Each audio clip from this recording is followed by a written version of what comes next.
When I first started my business, something that was super intriguing to me was selling my items at a pop-up shop.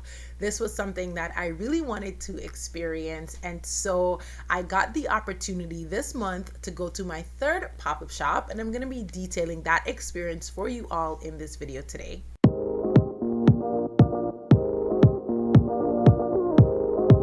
Hi, my name is Shanice. I run a stationery shop called Shanice DK Designs, and on this channel, I talk about all things business and marketing. So if that's something you are interested in, go ahead and hit the subscribe button. I would love to have you as a part of this family.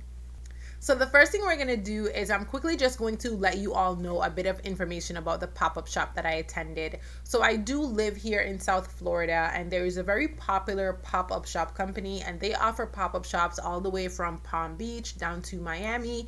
And so this was my second time attending one of their events.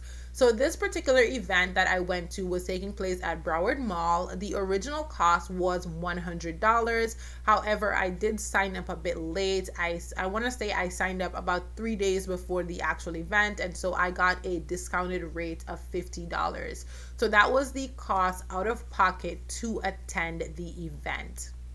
So now we're going to talk a bit about some of the items that I brought, and of course I'm going to insert clips so you can see what my table looked like. But of course I do have my own stationery items, so journals, notepads, sticky notes, bookmarks, things like that on my table. In addition to that, I did allow my sister, she's 15 and she really wants to start her own business. So right now she's looking at making handmade jewelry, and so she had some of her charm bracelets and earrings displayed on my table as well. And then in my last video, well, 2 videos ago, I shared with you all that my mom wants to start a t-shirt business, and so I thought it would have been a great idea for her to test some of her designs, and so she was able to display some of her t-shirts on my table as well. So this is a clip of my table that you're seeing right now, and these are all the items that we had displayed for sale.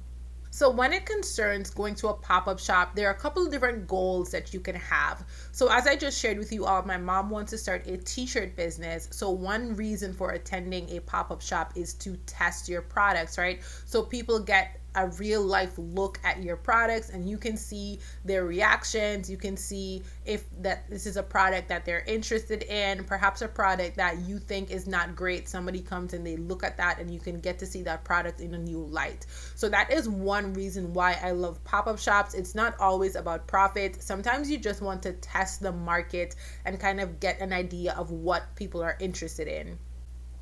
Of course, the secondary goal of your pop-up shop is to make a profit. I did make a profit. It wasn't a huge profit, but I did make a profit, and I'm going to go ahead and share that with you all in just a bit.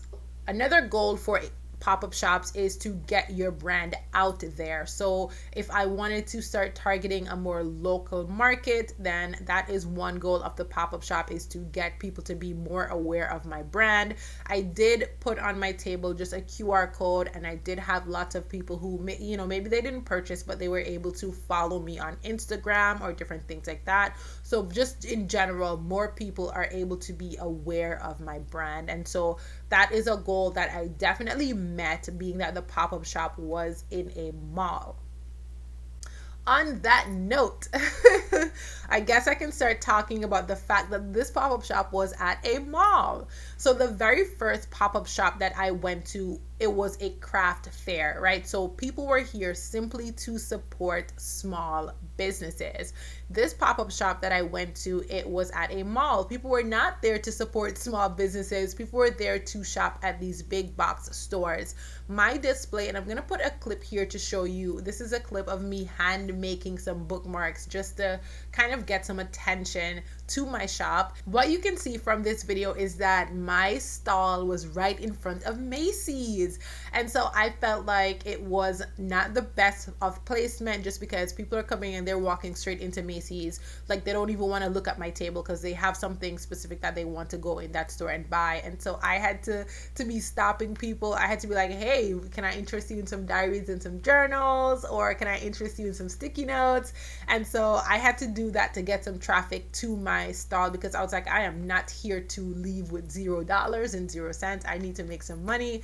And so I started calling people and trying to get more attention to my stall. And a lot of people did come over and try to support my business, and I do appreciate them. And I do want to say thank you to everybody who popped by and supported my small business. So I'm going to tell you about some of my best sellers. So believe it or not, my best sellers at the pop-up shop were my paperback journals. So this is the raw data of everything we sold. And this is, of course, one of my notepads that I sell. And so I ended up rewriting a lot of that information to kind of break it down into categories. And so I sold a total of 10 paperback journals. So my journals that I print on Amazon. And I was selling those journals for $10 each. So I was making a profit on top of my profit, because I print those journals. I sell those journals on Amazon KDP for, well, I was at the time selling those journals for about $6.99.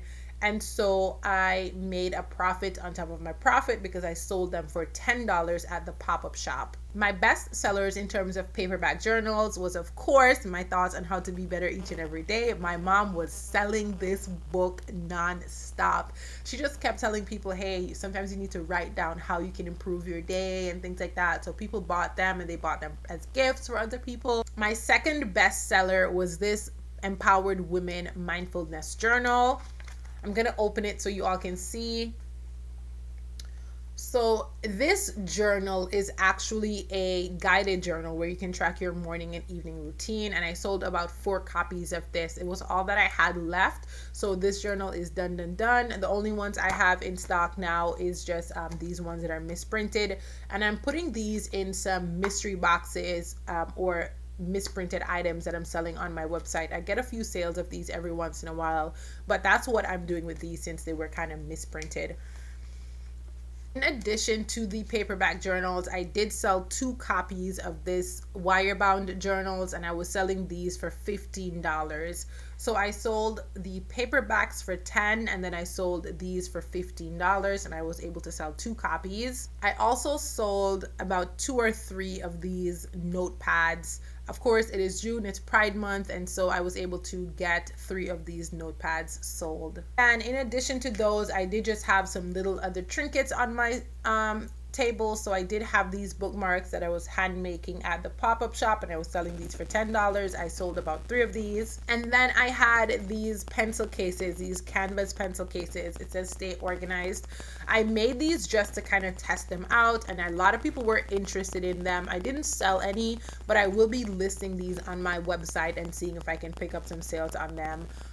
But yeah, a lot of people were interested in the canvas purses. I think what I need to do to beautify this some more is add like a charm here, so that way it looks a bit nicer. So I'm gonna do that and list these on my website, since I did see that people were interested in them.